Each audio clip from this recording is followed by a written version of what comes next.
أعوذ بالله من الشيطان الرجيم. بسم الله الرحمن الرحيم. وبه نستعين وهو خير ناصر ومعين. الحمد لله رب العالمين، وصلى الله على سيدنا سيد الأنبياء والمرسلين حبيب إله العالمين أبي الزهراء محمد وأهل بيته الطيبين الطاهرين المعصومين. أما بعد، قال الله الحكيم في كتابه الكريم: بسم الله الرحمن الرحيم. قل أعوذ برب الفلق من شر ما خلق، ومن شر غاسق إذا وقب، ومن شر النفاثات في العقد، ومن شر حاسد إذا حسد. صدق اللہ العلی العظیم. ناظرین محترم، اللہ سبحانہ تعالیٰ کی حمد و ثنا اور اس کی تعریف و تمجید، تسبیح و تحلیل اور اس کے ذکر و فکر کے ساتھ ہم اپنے وجود کو مقصود باری تعالیٰ قرار دیتے ہوئے بہترین ہستیوں پر درود و سلام بھیجنے کا شرف حاصل کرتے ہیں. اللہم صلی علی محمد و آل محمد. اور پھر آپ کی خدمت میں ناظرین و ناظرات محبت بھرا ہمیشہ کی طرح سلام پیش کرتے ہیں اور آپ کا استقبال کرتے ہیں پروگرام تزکیہ نفس میں. یہ خالی پروگرام نہیں ہے، بلکہ مسلسل اپنے نفس سے جہاد کے مرحلے ہیں کہ ہم اپنے اندر کی نفسانی خواہشات کے ساتھ نبرد آزما رہیں، تسلسل کے ساتھ اندر کی لڑائی میں کامیاب ہونے، کامران ہونے کی کوشش کریں. تزکیہ نفس کا عمل بلوغ کی اس گھڑی سے لے کر جس گھڑی ہم بالغ ہوتے ہیں، موت کی آخری سانس تک، جس لمحے ہماری زندگی کا صفحہ کتاب اختتام پذیر ہوتا ہے، ہمیں اندر کی لڑائی میں کامیابی حاصل کرنے کی کوشش کرنی ہے. اعداء عدوک نفسک، تمہارا سب سے بڑا دشمن خود تمہارا نفس ہے. میرے اندر کی خواہشات، ہوا و ہوس میرا سب سے بڑا دشمن ہے. اگر میں نے اس دشمن کو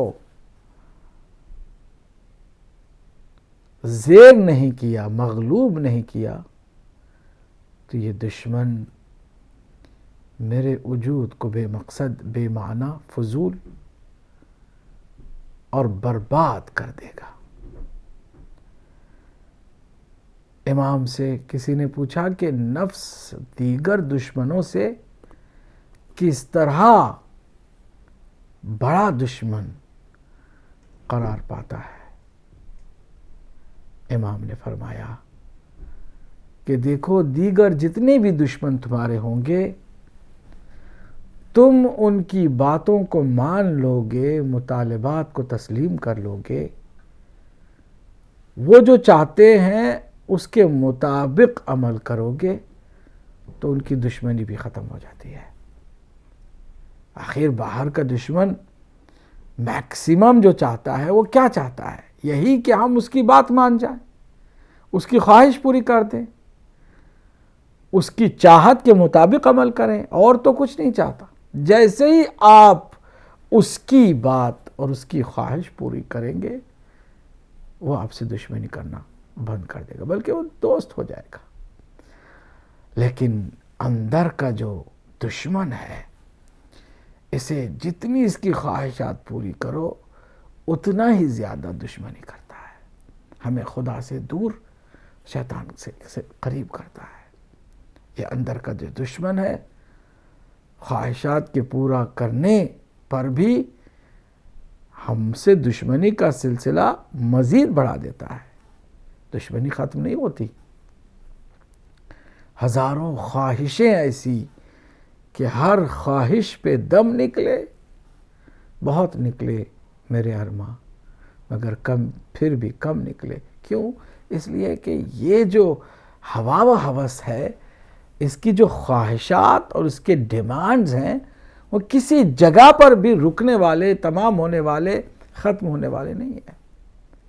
دشمنی ایک ایک خواہش کو نفس کی پوری کرتے چلے جاؤ، ایک ایک فاصلہ اپنے پروردگار اور اپنے درمیان پیدا کرتے چلے جاؤ. جتنی خواہشیں پوری کرتے جاؤ گے، اتنے ہی تم اللہ سے دور اور شیطان سے قریب ہوتے چلے جاؤ گے. اس لیے اعداء عدوک نفسک، سب سے بڑا دشمن خود تمہارا نفس ہے. ان النفس لامارۃ بالسوء، بے شک نفس بہت زیادہ برائی کی طرف کھینچنے والا، بدی کی طرف دعوت دینے والا ہے. ناظرین، تزکیہ نفس کے اس سلسلہ وار گفتگو میں ہم نے حسد کو موضوع سخن قرار دیا تھا. گزشتہ ہفتے ہم نے حسد کے پہلے حصے میں یہ بتایا کہ حسد کیا چیز ہے، حسد کی علامتیں کیا ہیں. اور آپ کو یقیناً معلوم ہوگا کہ حسد کسی اور کے پاس موجود اللہ کی نعمت کے چھن جانے کا دل میں ارمان رکھنا حسد ہے.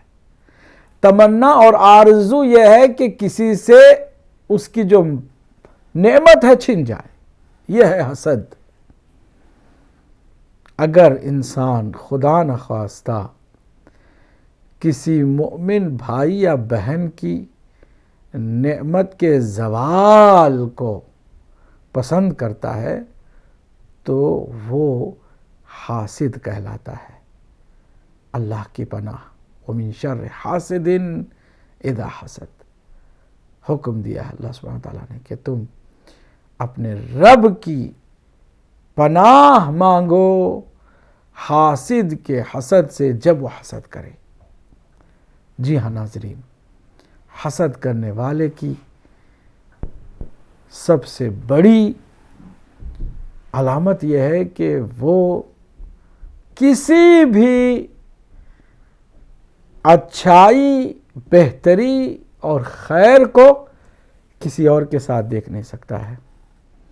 اسے تکلیف ہوتی ہے.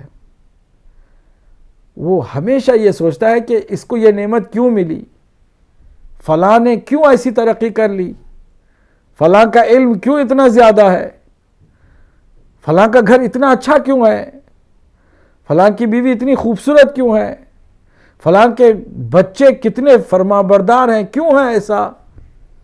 یہ تمام اللہ کی دی ہوئی نعمتوں پر جلنے والا، کڑھنے والا، تکلیف اور اذیت محسوس کرنے والا حاسد ہے. تو کیا حسد کرنے والے کو اس کا کوئی فائدہ ملے گا؟ اسے نہیں. الحسود یا لا یسود، حسد کرنے والا کبھی بھی فائدہ مند نہیں ہوتا ہے. اسے اپنا بھی کوئی نہیں. سب سے پہلے محسود جس سے حسد کیا جاتا ہے، اس کو نقصان پہنچانے سے پہلے وہ خود اپنے آپ کو جلاتا ہے، اذیت اور آزار میں رہتا ہے. یہی وجہ ہے کہ مولا علی علیہ السلام نے فرمایا کہ الحسود علیل ابدا، حسد کرنے والا ہمیشہ بیمار، مریض. کیوں؟ اس لیے کہ ہمیشہ نعمت پروردگار سے جلنے والا، نعمتیں جہاں نظر آئیں گی کڑھے گا، افسوس کرے گا، ڈپریشن کا شکار ہوگا، بیمار ہو جائے گا. امام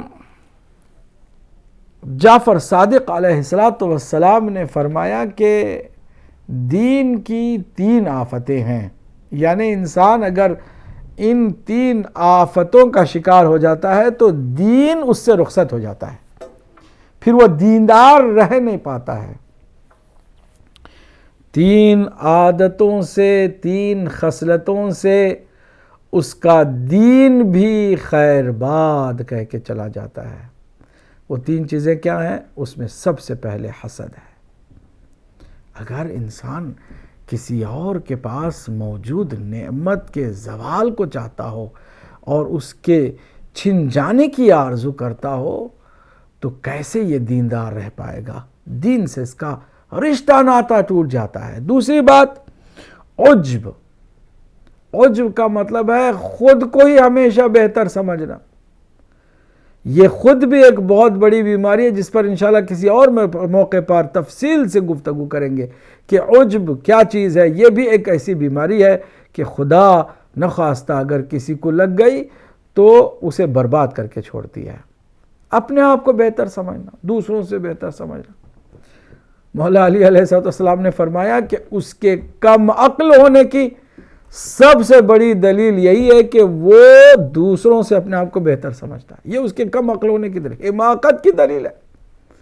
اس سے بڑا کوئی اور بیوقوف ہو سکتا ہے کہ جو اپنے آپ کو بہتر سمجھے دوسروں سے؟ کیوں؟ اس لیے کہ کائنات میں اللہ نے ایک سے بڑھ کر ایک بہتر انسانوں کو خلق فرمایا ہے، ایک پر ایک فضیلت رکھنے والا۔ کسی چیز کو تمام چیزوں پر اللہ نے فوقیت نہیں دی، اس کے اوپر بھی اللہ نے کسی اور کو بالادستی دی تاکہ کوئی بھی اکڑنے، تکبر کرنے، فخر کرنے، غرور اور مباحات کرنے کی کوشش نہ کرے۔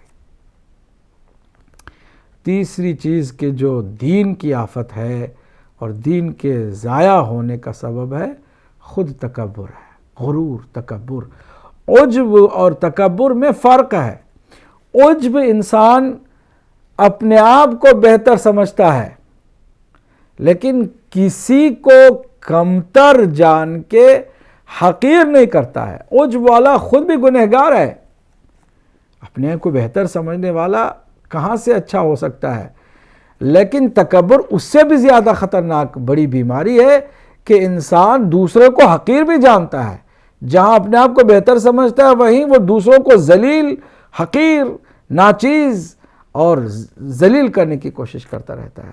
یہ تکبر ہے۔ یہ 3 چیزیں ایسی ہیں کہ کسی میں یہ 3 چیزیں خدا نخواستہ پیدا ہو جائیں تو دین اس سے رخصت ہو جاتا ہے، وہ بے دین ہو جاتا ہے، دین سے اس کا کوئی تعلق باقی نہیں رہتا ہے۔ امام علیہ السلام نے ایک اور مقام پر فرمایا کہ حسد ایک ایسا زخم ہے کہ جو کبھی بھرتا نہیں ہے، یعنی حاسد بیچارہ ہمیشہ اس زخم کی آہ میں گرفتار ہوتا ہے اور اس کی تکلیف سے اسے چھٹکارا نہیں ملتا ہے۔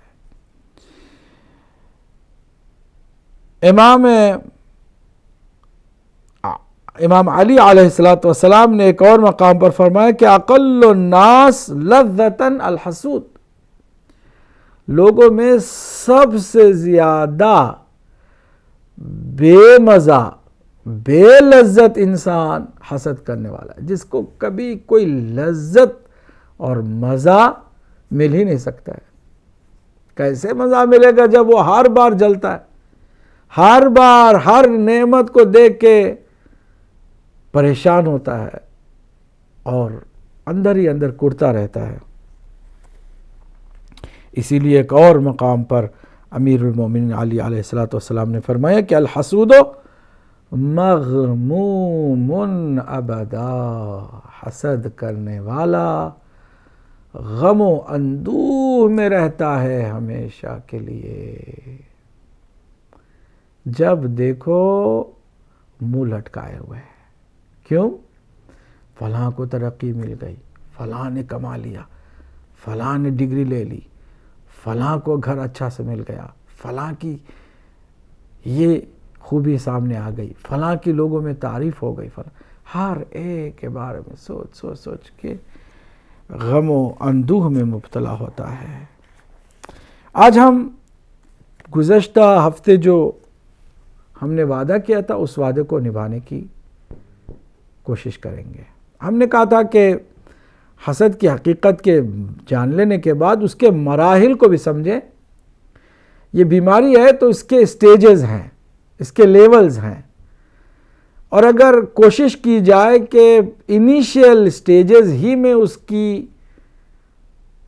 کے علاج کا انتظام کریں، اس کا معالجے کا اور اس کے ٹریٹمنٹ کا مرحلہ طے کریں تو آسان ہوتا ہے اس کا علاج کرنا۔ جیسے جیسے سیویئر ہوتا جاتا ہے یہ مرض، جیسے جیسے اس میں شدت پیدا ہوتی چلی جاتی ہے، ویسے ویسے اس کا علاج بھی شدید ہو جاتا ہے اور مشکل ہو جاتا ہے۔ آئیے ان مراحل کی طرف توجہ دیں۔ علماء اخلاق، معلمین خلق کی تعلیمات کے نتیجے میں ہم نے یہ دیکھا کہ 5 مرحلے ہیں اس بیماری کے، حسد نام کی بیماری کے 5 سٹیجز ہیں۔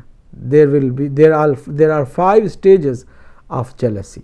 کسی سے جلنا، حسد کرنا 5 مرحلوں پر محیط ہے۔ پہلا مرحلہ صرف اور صرف اس کی سوچ اور اس کے دماغ تک محدود ہے۔ دل ہی دل میں کڑھتا ہے کسی کی نعمت کو دیکھ کر کے، زبان سے کہتا نہیں ہے، کیونکہ سمجھتا ہے کہ زبان سے کہنے سے خود وہ لوگوں میں ذلیل ہوگا، لوگ اسے کہیں گے یہ حسد کر رہا ہے۔ اتنا اسمارٹ ہے کہ وہ جانتا ہے کہ اگر میں کھل کے بولوں گا تو لوگوں میں میری کوئی عزت نہیں رہ جائے گی اور لوگ مجھے برا سمجھیں گے، حاسد سمجھیں گے، جلس سمجھیں گے، اس لیے وہ بس اندر ہی اندر کڑتا رہتا ہے۔ یہ اس کا ابتدائی مرحلہ ہے۔ اگر کسی کو حسد کی یہ بیماری لگی ہے اور اس کے پہلے ہی مرحلے میں فوراً وہ اس کے علاج کی طرف متوجہ ہو جائے تو بہت آسان ہے اس کا علاج کرنا۔ اب علاج کیا ہے، ہر مرحلے کا علاج اس کو ہم بعد میں بتائیں گے، پہلے مرحلوں کو سمجھیں، سٹیجز کو جانیں۔ پہلے سٹیج میں خالی دل اور دماغ میں کڑھنا ہے، جلنا ہے کسی کی نعمت کو دیکھ کر کے۔ آرزو ہے دل میں، کاش وہ نعمت اس سے چھن جائے، کاش وہ ذلیل ہو جائے جس کو اللہ نے اتنی عزت دی ہے، کاش اس کے بچے اس کے دشمن ہو جائیں، کاش اس کی بیوی اور اس کے درمیان میں جھگڑا ہو جائے، کاش اس کو نوکری سے نکال دیا جائے، کاش وہ فقیر ہو جائے، مسکین ہو جائے، کاش اس کا ایکسیڈنٹ ہو جائے، کاش وہ مر جائے، کاش یہ ہو جائے، کاش وہ ہو جائے۔ یہ ہر نعمت کے بارے میں اندر ہی اندر اس کے چھن جانے کی تمنا اور آرزو ہے جو اس کے دل و دماغ میں بار بار پیدا ہوتی جا رہی ہے۔ یہ حسد ہے، لیکن زبان پر وہ کبھی بھی نہیں لاتا ہے۔ یہ پہلا مرحلہ ہے۔ دوسرا مرحلہ یہ ہے کہ اب وہ جو اندر کڑھنے والی بات ہے ظاہر بھی ہونے لگی ہے۔ دوسرے مرحلے میں حسد تھوڑا سا شدید ہوتا چلا جا رہا ہے کہ زبان سے بھی اب وہ اس کے خلاف باتیں کر رہا ہے۔ جیسے ہی اس کی تعریف کسی نے کر دی فوراً ہی اس کو غصہ آ گیا ہے۔ اس نے کہا نہیں نہیں، تم نہیں جانتے ہو، تم اس کی تعریف کرتے ہو، میں جانتا ہوں وہ کیسا آدمی ہے، وہ تو فراڈ کرتا ہے، وہ تو یہ کرتا ہے، وہ کرتا ہے۔ اب وہ برداشت تعریف نہیں ہو رہی ہے۔ پہلے تو دل میں کڑتا تھا، اب دوسرے مرحلے پر یہ حسد آ گیا ہے، اب یہ زبان سے ظاہر بھی کرنے لگا ہے۔ اس کی تعریف سننے کے لیے تیار نہیں ہے، اس کی غیبت کرنے لگتا ہے، اس کی برائی کرتا ہے اور اس کے نقصان کی اپنی زبان سے جو خواہش ہے اس کا بھی اظہار کرتا رہتا ہے۔ میری تو دعا ہے کہ فلاں آدمی جو ہے وہ جلد سے جلد برباد ہو جائے، تباہ ہو جائے، میں تو چاہتا ہوں کہ اس کے ساتھ یہ ہو جائے۔ اب جو دل میں سوچتا تھا اب زبان پر بھی وہ جاری کرنے لگا ہے۔ یہ کتنا خطرناک حسد ہے۔ اس سے بھی زیادہ خطرناک حسد کا تیسرا مرحلہ ہے۔ تیسرے مرحلے میں حسد ہو گیا کسی کو تو وہ اب پریکٹیکلی کوشش بھی کرتا ہے کہ اس کو نقصان پہنچے. اگر اس کو کہیں جا کر عملاً نقصان پہنچانا میسر ہو تو وہ کام کرنے کے لیے تیار ہو جاتا ہے کہ میں جاؤں گواہی دے دوں, جھوٹی گواہی دے دوں تاکہ وہ رسوا ہو جائے, میں جاؤں کوشش کروں تاکہ اس کے ساتھ جو عزت کا ایک سلسلہ ہے وہ ختم ہو جائے, میں جاؤں اور اس کے پرانے ریکارڈ کو لوگوں کے سامنے بیان کر دوں تاکہ وہ ذلیل و خوار ہو جائے, اس کی دولت اس کی تباہ ہو جائے, اس کی اولاد اس سے دور ہو جائے.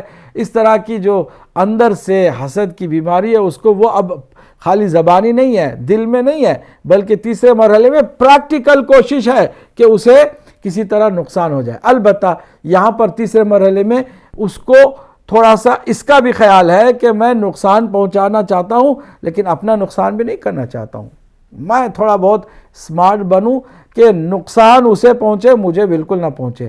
یہاں پر تیسرے مرحلے میں ایک جو پلس پوائنٹ ہے وہ یہ کہ اپنے نقصان کا بھی اسے خیال ہے کہ نقصان میرا نہ ہو, بچاؤ کروں میں اپنا, نقصان میرا نہ ہو لیکن اس کا ہو جائے. پریکٹیکلی یہ جو مرحلہ ہے.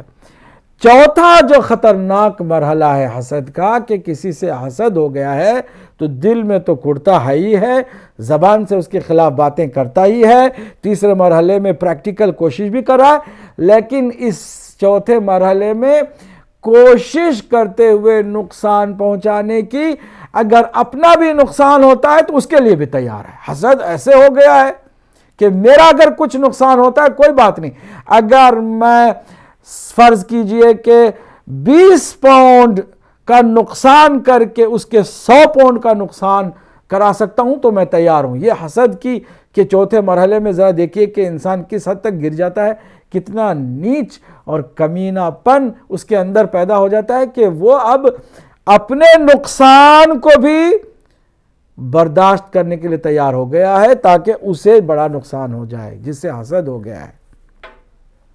اسے معلوم ہے کہ اگر وہ کوشش کرے گا دوسرے کو نقصان پہنچانے کی تو خود بھی نقصان اس کا ہوگا, اس کے لیے وہ تیار ہو گیا ہے. کوئی بات نہیں, پیسہ خرچ کرنا ہے, وقت لگانا ہے, اپنی عزت سے بھی کھیل جانا ہے, میں تیار ہوں تاکہ اسے نقصان پہنچے. یہ چوتھا جو مرحلہ ہے نا, آپ نے اندازہ لگایا کہ کتنا شدید اور کتنا خطرناک ہو گیا. لیکن اس سے بھی جو مرحلہ خطرناک ہے اور آخری مرحلہ ہے وہ یہ کہ اس کے تھوڑے نقصان کے لیے اپنا بڑا سا بڑا نقصان ہو جائے اسے پرواہ نہیں ہوتی ہے.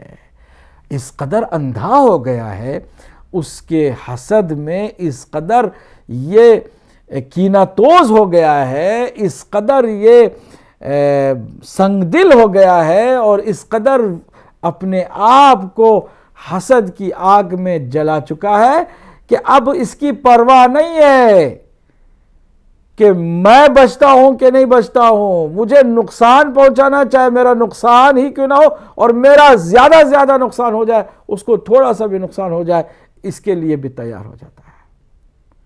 اب آپ دیکھیے کہ انسان کی اس حسد کی آخری منزل پر اگر پہنچ گیا ہے تو اس کا علاج بہت مشکل, نزدیک محال کے ہے, ناممکن کے بالکل قریب پہنچ گیا ہے. پھر بھی ہم نہیں کہتے کہ 100% ناممکن ہے, گنجائش پھر بھی ہوتی ہے علاج کی, لیکن بہت مشکل, بہت دشوار, بہت زیادہ کٹھن مرحلہ ہے. اب آپ ایک چھوٹے سے واقعے سے جو کہ سچا واقعہ ہے اندازہ لگائیں کہ جو ایکسٹریم لیول ہے, دی فائنل سیویئر کنڈیشن ہے حسد کی, اس پر اگر کوئی پہنچتا ہے تو ایسا بھی کر دیتا ہے. کہ ایک شخص تھا, اپنے ایک پڑوسی کے ساتھ حسد کرنے لگا اس کے خلاف. دونوں تاجر تھے, وہ تیزی سے تجارت میں کامیابی حاصل کر رہا تھا, اس کو حسد ہو گیا. ایسا کیوں آیا, یہ تو میرے بعد پہنچا ہے, میرے بعد مارکیٹ میں آیا ہے, اس کو کوئی جانتا نہیں تھا جب میں مشہور ایک تاجر تھا, اس نے اتنی جلدی ترقی کیسے کر لی ہے. حسد پہلے دل میں آیا, پھر زبان پر آیا, پھر پریکٹیکلی اس نے اس کے خلاف کوششیں شروع کی, پھر یہ کوششیں بھی کامیاب نہیں ہوئی. ظاہر سی بات ہے کہ حسد کا اگر ایک طرف سے حسد ہے، حاسد کا حسد ہے، تو دوسری طرف سے اللہ بھی تو ہے جو محسود کو بچاتا رہتا ہے حسد کے شر سے، اس کے عذاب سے، اس کی نقصان سے. تو تیسرے مرحلے کا حسد بھی زیادہ اسے نقصان نہیں پہنچا سکا. کوشش کرتا تھا کہ کچھ خرچہ کر کے اسے بدنام کرے، اس کی دکان کو میں آگ لگا دے، کچھ ایسا کر دے ویسا کر دے. اس سے بھی کچھ فرق نہیں پڑا. وہ ترقی پہ ترقی کرتا جا رہا تھا. فائنل سٹیج پر اس کا حسد پہنچ گیا. یہ جو ایکسٹریم لیول کا جو حسد تھا، یہ کہ اب اس نے آخر کار ایک آدمی کو بازار سے غلامی کے لیے خریدا.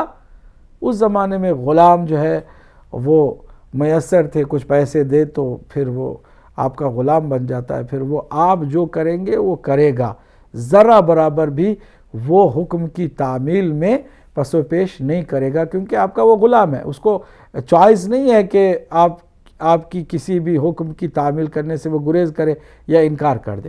چنانچہ اس نے غلام کو خریدا. خرید کر کے ایک بہت بڑا چھرا یا چھری جو ایک ذبح کرنے کے کام آتی ہے، اس کو خریدا. خرید کر کے اس غلام کو دے کر کے کہتا ہے کہ تم مجھے اس پڑوسی کے گھر کی چھت پر لٹا کر کے ذبح کر دو اور کر کے تم چلے جاؤ. مجھے ذبح کر کے چلے جاؤ، اور تم مجھے یہ ذبح کرو گے تو اسی لمحے تم کو میں آزاد بھی کرتا ہوں، تم آزاد بھی ہو جاؤ گے. تمہارا صرف یہ کام ہے کہ مجھے لے چلو، لے چل کر کے اس کے گھر کی چھت پر لٹاؤ، لٹا کر کے مجھے ذبح کرو اور وہاں سے فرار ہو جاؤ، تم آزاد ہو اسی لمحے. حیران، غلام بھی حیران. یہ کون سا آدمی ہے؟ یہ کس سوچ کا مالک ہے؟ یہ چاہتا کیا ہے؟ پاگل تو نہیں ہو گیا؟ نہیں، پاگل نہیں ہے.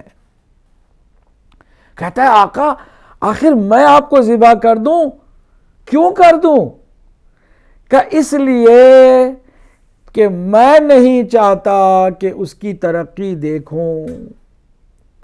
اس کی ترقی سے میں اتنا جل چکا ہوں کہ اب میں مر جانا پسند کرتا ہوں، لیکن جاتے جاتے اسے ایک نقصان پہنچانا چاہوں گا، اور وہ یہ کہ تم مجھے ذبح کرو گے اور بھاگ جاؤ گے تو پولیس آئے گی تو اس کے گھر کی چھت پر مجھے ذبح شدہ پائے گی. میری اور اس کی دشمنی پورے محلے میں مشہور ہے.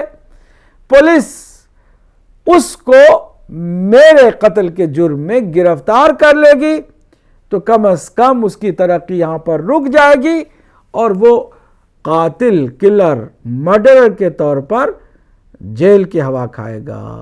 میں اتنا نقصان اسے پہنچا کے اپنے وجود کو ختم کرنا چاہتا ہوں. آپ نے اندازہ لگایا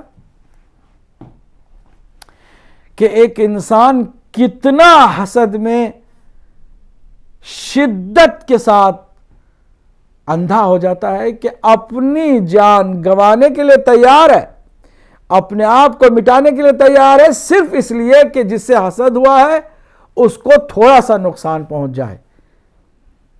چنانچہ غلام نے بھی کہا کہ آقا کی بات ہے، میں اسے کیسے ٹال سکتا ہوں. اس پڑوسی کے جس سے یہ حسد کرتا تھا چھت پہ لے کے گیا، ذبح کر کے چھری وہیں پھینکی اور وہاں سے بھاگ گیا. پولیس آئی اور اس کی لاش کو دیکھا. اس زمانے میں کوئی پوسٹ مارٹم اور یہ وہ فنگر پرنٹ ان سب چکروں میں کوئی بھی پڑتا نہیں تھا. سمپل کوئی دلیل ہے، کوئی ثبوت ہے، کوئی مسئلہ ہے تو اس مسئلے کے ساتھ ہی قاتل کا سراغ لگایا جاتا تھا. چنانچہ پولیس کے ایک بہت ہی سمجھدار سپاہی نے یا پولیس کے ایک اہم افسر نے کہا کہ کوئی بھی اس کا قاتل ہو سکتا ہے، لیکن جس کے گھر کی چھت پر یہ لاش ملی ہے نا وہ قاتل نہیں ہو سکتا، کیونکہ عقل مند انسان کبھی بھی اپنے ہی گھر کی چھت پر کسی کو ذبح نہیں کر سکتا ہے۔ یعنی پہلے ہی مرحلے میں جو حاسد چاہتا تھا وہ بالکل الٹا ہو گیا، یعنی اس کو قتل کے جرم میں گرفتار بھی نہیں کیا گیا۔ اس طرح حاسد تباہ ہو گیا، برباد ہو گیا، اور جس سے حسد وہ کرتا تھا اس کو نقصان بھی پہنچا نہیں سکا۔ اتنی شدت کا حسد، اور اگر آپ تاریخ میں ایسی شدت کے حسد کو پریکٹیکلی دیکھنا چاہیں تو آپ کو غدیر کے میدان میں اس طرح کا حاسد مل جاتا ہے۔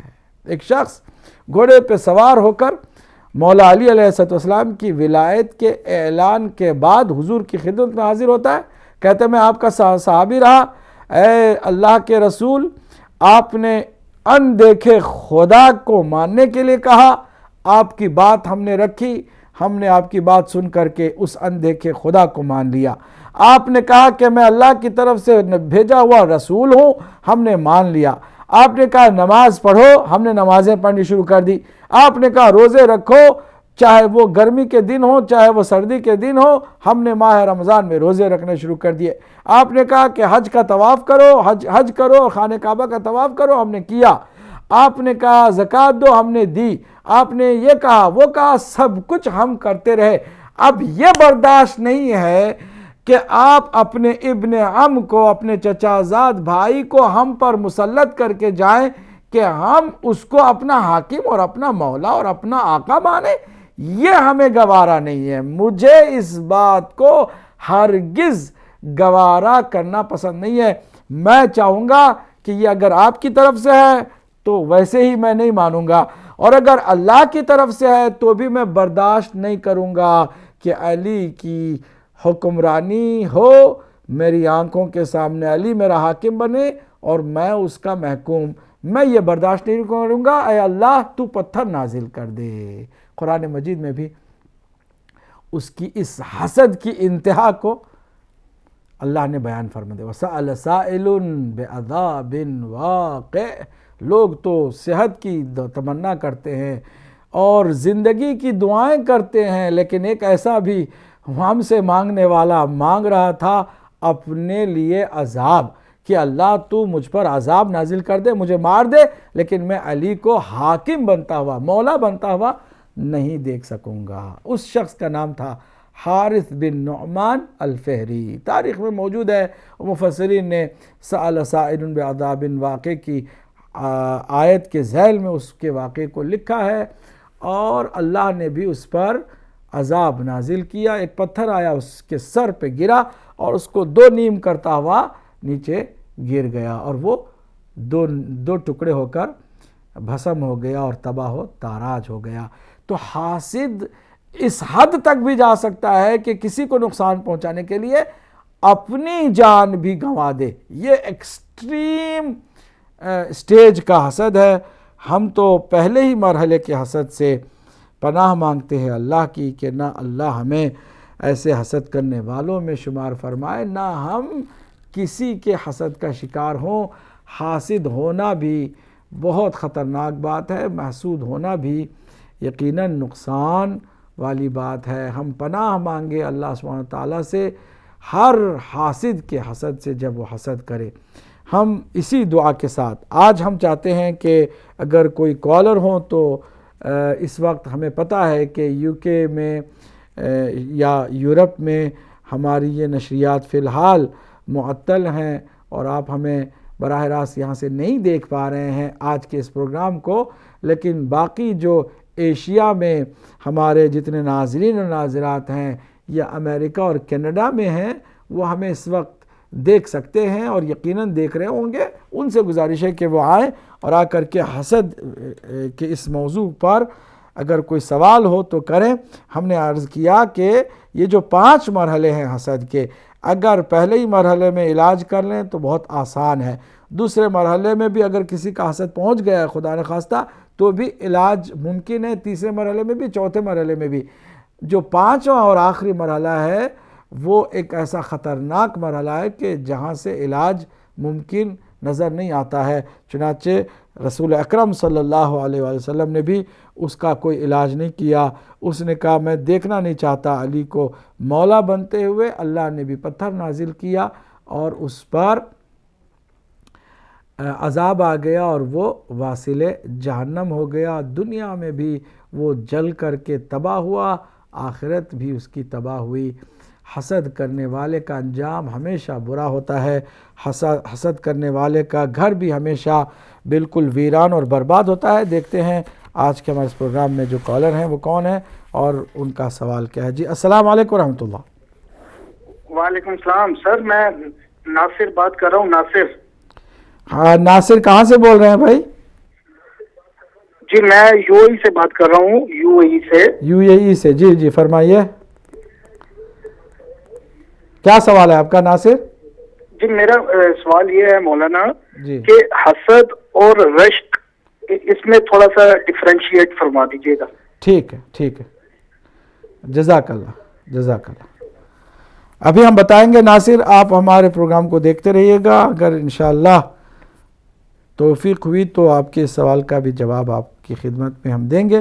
عربی میں ایک لفظ ہے غبطہ، غبطہ، غین بے طوئے ہے، غبطہ، حسد کے سملر لگتا ہے، مشابہ لگتا ہے، جبکہ حسد مذموم شے ہے اور غبطہ کوئی بیماری نہیں ہے۔ اگرچہ غبطہ کا ہونا بھی بعض عرفاء نے فرمایا ہے کہ اچھی چیز نہیں ہے، کہ میں کسی کی خوبی دیکھوں، کسی کا کمال دیکھوں، کسی کی نعمت دیکھوں تو اس سے جلنے کے بجائے یہ آرزو اپنے دل میں پیدا کروں کہ اے اللہ اس جیسی نعمت مجھے بھی دے دے، اس نے ترقی کی ہے مجھے بھی اس ترقی پر پہنچا دے، اس کا گھر بہترین ہے اللہ مجھے بھی ایسا گھر دے دے، اس کے گھر کے بچے اتنے اچھے ہیں اللہ میرے بھی بچوں کو ایسے کر دے۔ یہ گناہ نہیں ہے، یہ حسد نہیں ہے، یہ رشک ہے، یہ غبطہ ہے، یعنی اسی نعمت کو اللہ سے اپنے لیے بھی چاہنا بری بات نہیں ہے۔ لیکن یہ بھی بعض علماء اور علماء اخلاق نے فرمایا کہ یہ بھی ادا کوئی اچھی ادا نہیں ہے کہ ہم دوسرے ہی کے دیکھ کر کے کیوں اللہ سے مانگیں، اللہ سے الگ سے مانگیں۔ اے اللہ تو جس طرح مناسب سمجھے عطا کر، تو جس حالت میں مجھے رکھے گا وہی میرے لیے بہتر ہوگا، میں کیوں کہوں کہ مجھے وہی چیز چاہیے یا وہی چیز نہیں چاہیے۔ تو یہ علماء کا خیال ہے، لیکن گناہ بہرحال پھر بھی نہیں ہے اور یہ بیماری بھی نہیں ہے، حسد اس کو نہیں کہتے۔ حسد اور رشک اور غبطہ میں فرق یہ ہے کہ حسد میں کسی اور کی نعمت کے، کسی اور کے کمال، کسی اور کی خیر کے چھن جانے کی آرزو ہوتی ہے کہ یہ چھن جائے، یہ برباد ہو جائے، مجھے ملے یا نہ ملے، اس کو جو ملی ہے نا نعمت وہ اس سے جدا ہو جائے اور وہ ضائع ہو جائے، یہ ہے حسد۔ لیکن رشک ایسا نہیں ہے، یہ نہیں کہتا کہ اس سے نعمت چھن جائے مجھے مل جائے، کہتا ہے پروردگار اسے یہ اچھی نعمت ملی ہے، یہ اس کو کمال ملا ہے، یہ ترقی ہوئی ہے، یہ ہنر اس کو ملا ہے، یہ اس کے لیے بہتری ہے، تو پروردگار ایسی بہتری مجھے بھی دے دے۔ تو یہ رشک ہے، اس میں کوئی حرج بھی نہیں ہے۔ امید ہے کہ ناصر یو اے ای سے جو آج ایک سوال لے کر آئے تھے حسد اور رشک کے درمیان میں فرق جاننے کے لیے، ہم نے ان کی خدمت میں جو جواب دیا ان کے لیے مفید ثابت ہوا ہوگا۔ اگر کوئی کالر ہیں تو ہم مزید شامل کریں گے، اور اگر کالر نہیں ہیں تو میں نے جیسا کہ عرض کیا کہ غبطہ جو ہے، غبطہ جسے رشک کہتے ہیں، یہ بہت بری چیز نہیں ہے لیکن بہت اچھی چیز بھی نہیں ہے کہ ہم ہمیشہ دوسروں کو دیکھ کر کے ہی نعمتیں چاہیں تو دوسروں کی تقلید کریں۔ کیوں؟ ہر ایک کا مزاج، ہر ایک کی ضرورت، ہر ایک کا سلیقہ، ہر ایک کی جو ضروریات ہیں اللہ نے مختلف بتائی ہیں اور بنائی ہیں۔ میری اپنی حیثیت اور اپنے شایان شان نعمت مانگوں، میں کیوں کسی کو دیکھ کر کے کہوں کہ اے اللہ تو نے اسے جو دیا ہے نا بالکل ویسے ہی مجھے دے، میں ایسا کیوں کروں؟ یہ بھی ہمارے اپنے تنگ نظر ہونے کی دلیل ہے، اگرچہ حرام نہیں ہے، اگرچہ گناہ نہیں ہے، کیونکہ میں اس کی نعمت کے چھن جانے کی کوئی آرزو نہیں رکھتا ہوں، میں اس کی تباہی نہیں چاہتا ہوں، بربادی نہیں چاہتا ہوں، اس کو میں نقصان بھی پہنچانا پسند نہیں کرتا ہوں، لیکن یہ کہ میں خود بھی کیوں اس کو ہی دیکھ کر کے ہمیشہ اللہ سے اسی طرح کی نعمت چاہوں۔ میں کہوں پروردگار میرے شایع نشان تو عطا فرما، تو جس حالت میں رکھتا ہے میں اس پر راضی ہوں، کیونکہ تو بہتر جانتا ہے کہ میری ضرورت کیا ہے۔